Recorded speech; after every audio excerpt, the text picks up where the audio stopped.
आले रसूल जो भी शख्स है ना, अगर वो कहता है मैं आले रसूल हूँ तो उसकी ताजीम जो है वो वाजिब है, जरूरी हम पे करना। एक मिनट अगर वो कुछ भी करे, अमल कैसा, सुनो मेरी बात पहले अमल कैसा भी उसका। हाँ बोलो। हाँ बता रहा हूँ ना, अगर उसने कुफ्र करा है ना, हाँ अगर उसने कुफ्र करा है तो ही उसका नसब कटता है, वरना उसने कितना बड़ा गुनाह करा हो नसब कट जाता है, नस से कटाई हो जाती है उसकी, और फिर नहीं ताजीम जो है, अगर ताजीम की बात कर रहे हैं, ताजीम की बात कर रहे हो, गाली बके तो फिर भी ताजीम, गाली बके तो भी ताजीम कर सकते हैं। ताजीम सिर्फ ही हम इसलिए कर रहे हैं क्योंकि वो अपना अल्लाह के नबी से जोड़ के बताता है। अगर वो झूठ बोल रहा है ना, सुनो मेरी बात, ये तक है शाह अब्दुल हक के फतवे देखना, उन्होंने ये तक कहा है कि अगर वो झूठ भी बोल रहा है ना, अगर वो झूठ भी बोल रहा है और आपके पास सबूत नहीं है तो आप खामोश रहो तब तक जब तक आपके पास सबूत नहीं आ जाता। ठीक है मान लिए ना, गाली वगैरह वो सरासर तो वो सही है, उसकी ताजीम करें। देखो कोई बात नहीं, हाँ कि ना बताओ ना, हाँ कि नहीं, गाली वगैरह छोटी मोटी बात है, गाली वगैरह नहीं है, बिल्कुल गाली वगैरह आते पहले तो नहीं ताजीम करना इसकी। एक मिनट, कोई सैयद है गाली वगैरह उसकी ताजीम करना बनता है क्या, मुझे बताओ। मेरी बात सुनो, आप वही जब तक तारीफ करोगे जब तक उनका कुफ्र जायज ना हो जाए, हाँ जब तक उनका कुफ्र जायज ना हो जाए खामोश रहें, क्योंकि अगर आप गाली देते जाए भलाई वो। मेरी बात सुन लो, आप सुन लिए ना तो यार आप सुनी था नहीं रहे, सुन बोलो। मैंने आपको वो बताई चीज जो अपने वक्त के जय्यद लोगों ने लिखी है, ठीक है ना, मान लिए इसको तो हम ना तुमसे सवाल कर लिए, जवाब दो आप करोगे या नहीं, करेंगे तो फिर इसीलिए तो मैं बोल रहा हूँ आप खामोश हो जाओ। कैसे गाली बके खामोश हो जाए? आप खामोश, वो गाली वगैरह आप बोलोगे, देखो सैयद साहब हम आपकी ताजीम इसलिए करते हैं आप आले रसूल हो, इसलिए हम खामोश, सामने वाला चुप हो जाएगा। अच्छा एक मिनट, एक हदीस रही नबी सल्लल्लाहु अलैहि वसल्लम की हदीस है कि कोई किसी को काफिर बोलता है, दोनों में काफिर हो जाते हैं। गाली की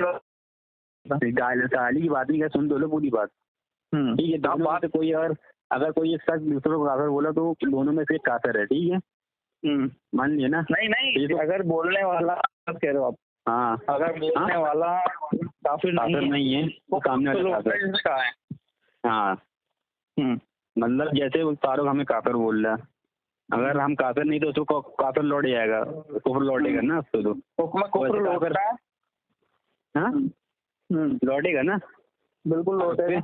हाँ तो अब कम से कम मेरे को देखो, हम बता रहे किसको कम से कम 5 से 10 से 15 आलिम लोग को बोल डायरेक्ट काफिर बोलते हैं, हमें काफिर बोलते हैं, ठीक है, तो उसको कुफ्र नहीं लौटेगा।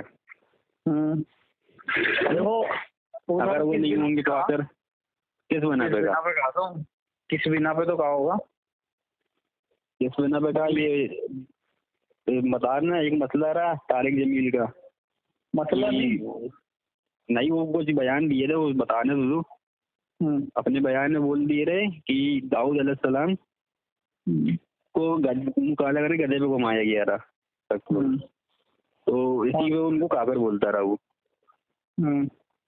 तो ठीक रहा, हाँ वो काफिर हो गए। दाऊद अलैहिस्सलाम के बारे में नहीं, तारिक जमील के बारे में वो पूछ रहे हैं, उन्होंने अपने बयान में कहा था कि दाऊद अलैहिस्सलाम को उनके वक्त में जो मामला हुआ था उनके साथ, जो जेल में डाला गया था, तो उनको गधे पे बैठा के काला करके घुमाया गया था पूरे में, वो अपने बयान में कह रहे, तो इससे तारिक जमील काफिर हो गए? नहीं हुई काफिर वो इस वजह से नहीं है, नहीं इसी वजह से बोला रहा है। सुनो मेरी बात, हाँ अब मैं आपको बता देता हूँ, क्योंकि शाहरुख भाई को थोड़ी सी उम्र कम है, किशोरावस्था है उनकी, इसलिए मैं आपको बता रहा हूँ, लेकिन आले रसूल हैं इसलिए ताज़ीम में हामिल है। अरमान भाई ये मेरी 2 मिनट बात सुनो, मेरी 2 मिनट बात सुनो, एक सेकंड साहब, एक सेकंड, मैं मेरी बात सिर्फ 2 मिनट मेरी बात तो सुनो, आप मेरी बात सुनो ना। हेलो बोलो। तारिक जमील है ना, हेलो तारिक जमील ने, इसको वो पूरा वाकया भी नहीं पता है, तारिक जमील ने ना यूसुफ अलैहिस्सलाम के ऊपर बोला था, क्या बोला था कि मिस्र पे ना उनको गधे के ऊपर बिठा के माजल्ला, और पूरे मिस्र में मुंह पे काला रंग लगा के ना पूरे मिस्र में गधे पे बिठा के पूरा मिस्र में घुमाया गया। तारिक जमील की शान में गुस्ताखी किया उसने और ये दाऊद अलैहिस्सलाम बोल रहा है, इसको पूरा वाक़या पता नहीं है। इसने कुरान शरीफ का तर्जुमा पढ़ा है, बोलता है कुरान शरीफ पढ़ा है, लेकिन ये जो तारिक जमील ने ना वो यहूदियों की किताब में जो लिखा हुआ था वो पढ़ा, और उसके देवबंद के मौलाना लोग ने ना उस पर कुफ्र का फतवा बोले कि माफ़ी मांगो, रुजू करो, लेकिन वो बोल रहा है कि मैं मेरी बात से हटूंगा नहीं। और उसको देवबंद के मौलाना लोग उसको बोल रहे हैं कि ये तूने जो बात किया है ना ये बहुत गलत है। हाँ, वजह ये है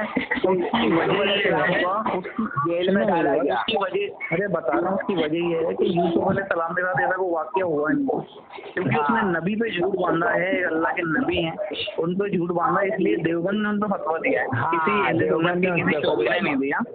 मैं वही बात इनको समझा रहा था, आप बीच में बोल रहे, मैं वहीं पे ही आ रहा था कि मैंने कहा उन्होंने पूरा वाक़या नहीं बताया आपको, उनसे हुक्म कुफ्र क्यों लगा वही समझाना चाह रहा था, आपने बोल दिया, बहुत बहुत शुक्रिया। तो इसलिए तारिक जमील साहब आपको तो कुछ बोला ही नहीं, आप बोल रहे हो हमें 15 बार बोल दिया, आपने बोला क्या मैं उनको फॉलो करता हूँ। अरे ये भाई किसको भी फॉलो करते हैं लोग। हेलो, तारिक जमील या मसूद जमील, जाकिर नायक और ये कोई भी जो इन लोग का गैर मुकल्लिद है ना, जो हक पर नहीं है, तकी उस्मान जैसे कासिम नानूतवी, भाईजान सुन रहे हैं मुझे, ये सबको लोग फॉलो करते हैं, सबको लोग ईमान वाले बोलते हैं, लेकिन ये लोग सबने अपनी किताबों में बहुत बढ़िया बात बता रहा हूँ मैं। हाँ बोलिए। हमारे उसके कई बार क्या होता है, हमारे अहले सुन्नत के आलिमों से भी डरते हुए आती है, ठीक है, हम उनको क्वाइट फॉलो करते हैं, लेकिन जब गलत चीज़ आ जाती है तो हम खुद आगे से बोलते हैं अगर तो रुजू करो, और बाकायदा स्टेज पे खड़े होकर वो लोग रुजू करते हैं। मैं आपको तारीख गवाही दे सकता हूँ, सैयद अमीनुल कादरी साहब ने 2 बार स्टेज पे माफ़ी मांगी पूरी दुनिया। अभी पाकिस्तान के आलिम हैं, क्या नाम है उनका, ये अमीर अहले सुन्नत, अभी लेटेस्ट एक फतवे में उन्होंने गलती करी और उनको किसी ने कहा भी नहीं, क्योंकि बहुत सारे लोगों को पता ही नहीं था, लेकिन उन्होंने माफ़ी मांगी। क्यों? क्योंकि वो अल्लाह से डर, अल्लाह का खौफ, तकवा। तो आप किसी को फॉलो कर रहे हैं बहुत अच्छी बात है, लेकिन अगर वो चीज़ गलत कर रहा है तो आपके शरण हुकूम है कि आप उसकी मजम्मत करें, उसको बोले भाई आप अपनी बात से रुजू करें।